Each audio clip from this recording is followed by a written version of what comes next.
कहते हैं कि ये कल्चर में डीप रूटेड है, बट हमेशा तो ऐसा नहीं रहा होगा। बिल्कुल नहीं रहा सर। ये तो कहीं बीच में कुछ ऐसा हो गया जहाँ चीज़ें बदल गई। सर आप घूंघट व्यवस्था क्या है सर?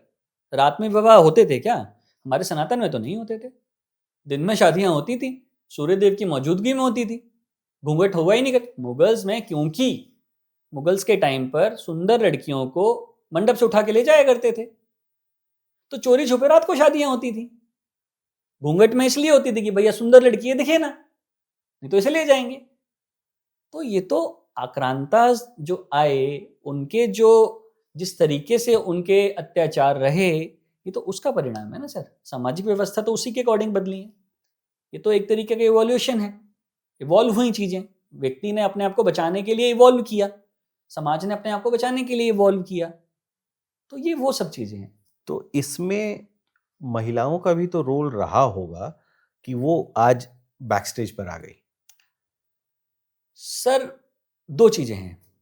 एक तो उस समय के जो पुरुष थे वो बहुत विजनरी थे, उन्होंने प्लान्ड वे में महिलाओं को पीछे रखा।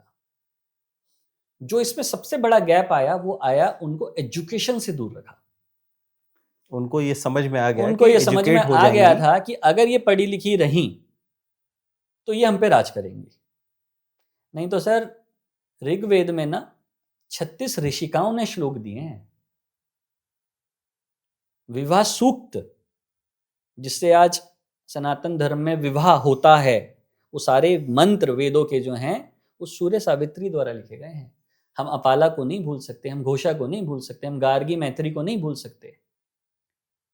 ये हमारे मतलब उस ज्ञान परंपरा की मूर्तियां थी, ये ऋषिकाएं। मतलब टिकते नहीं थे इनके आगे। तो वो एक जरूर कि जब जब वो शारीरिक तौर पर दुर्बल दुर्बल हुई, उनको फिर पीछे धकेल दिया। भाई ये तो प्रकृति है। एक विमेन जो है वो मानसिक तौर पर स्ट्रांग होती है, एक पुरुष जो है वो शारीरिक तौर पर स्ट्रांग है। तो ये तो प्रकृति है, क्योंकि उसने बच्चे को पैदा करना है, उसने ईश्वर को जानना है। फिर उसके साथ इमोशंस बहुत ज्यादा है। एक महिला मां बनने के बाद सब कुछ छोड़ सकती है। Career is not important for her. हम तो नहीं छोड़ सकते भाई। मां क्या है, मातृत्व क्या है, ईश्वरीय अनुभूति क्या है? वो यही तो है ना कि जिस दिन एक महिला मां बनती है उसकी सारी प्रायोरिटीज खत्म। उसकी पहली प्रायोरिटी क्या है? मुझे अपने बच्चे को देखना है। वो एनिमल्स में भी है, वो ह्यूमन में भी है। विलिंगली दे दिया। विलिंगली, आप सर इसे विलिंगली कह रहे हैं, मैं कह रहा हूं कि वो एक प्रोसेस है, प्रकृति है। जिस दिन एक आप कह रहे लड़की हैं कि मां ये बनती ऐसी है, ही बनी हुई है। वो उसकी प्रकृति है, वो कि जिस दिन वो मां बनती है वो ईश्वर हो जाती है। वो फिर अपनी रही ही नहीं, उसका बच्चा ही सब कुछ हो गया उसके लिए। तो फिर तो जब वो खुद की ही नहीं रही तो उसके लिए कैरियर क्या? तो वो चीजें उसके साथ होनी शुरू हुई। वो शारीरिक तौर पर दुर्बल हुई, और तो उसकी दुर्बलता ने उसको पीछे धकेल दिया। और वो जैसे ही थोड़ा सा पीछे हुई, वो आगे आ गए। वो आगे आ गए तो रीत क्या बन गई कि ये आगे चलेंगे, ये पीछे चलेंगे। वो रिचुअल बन गई, वो रीत बन गई, वो कल्चर बन गया, वो ट्रेडिशन बन गया। सो दैट इज हाउ मुझे लगता है कि विमेन डेवलपमेंट में जो हडल्स रहे हैं वो यही सब रहे हैं, है ना। हर महीने उसको मासिक धर्म होना। अब उस मासिक धर्म में वो अगर एनेमिक हो जाएगी, उसको पोषण नहीं मिलेगा, उसके साथ लिकोरिया जैसी बीमारियां हो जाएंगी, पैथोलॉजिकल लिकोरिया, यूटीआई, ये सारी चीज़ों की तो हम आदमी क्या हर महीने सफ़र कर रहे हैं क्या इस बात से कि हमें हर महीने जो है वो ड्यूरिंग मेंस्ट्रुएशन जो है इस रिस्क के साथ गुजरना है कि हमें लिकोरिया ना हो जाए, यूटीआई ना हो जाए।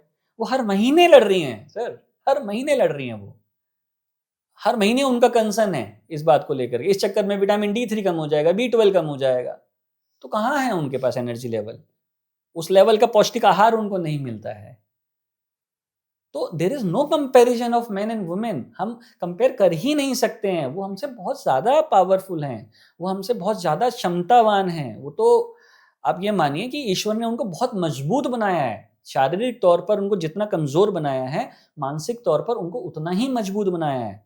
ये तो व्यवस्था ऐसी रही, सामाजिक व्यवस्था ऐसी रही कि हम लोग ये क्लेम करने लग गए कि हम आगे हैं, और वही हमारी प्रधानता का कारण बन गया कि पुरुष प्रधान, पुरुष प्रधान, पुरुष प्रधान, पुरुष प्रधान देश, पुरुष प्रधान राज्य। वो एक सामाजिक विकार है। मैं उस सामाजिक विकार को सपोर्ट नहीं करता।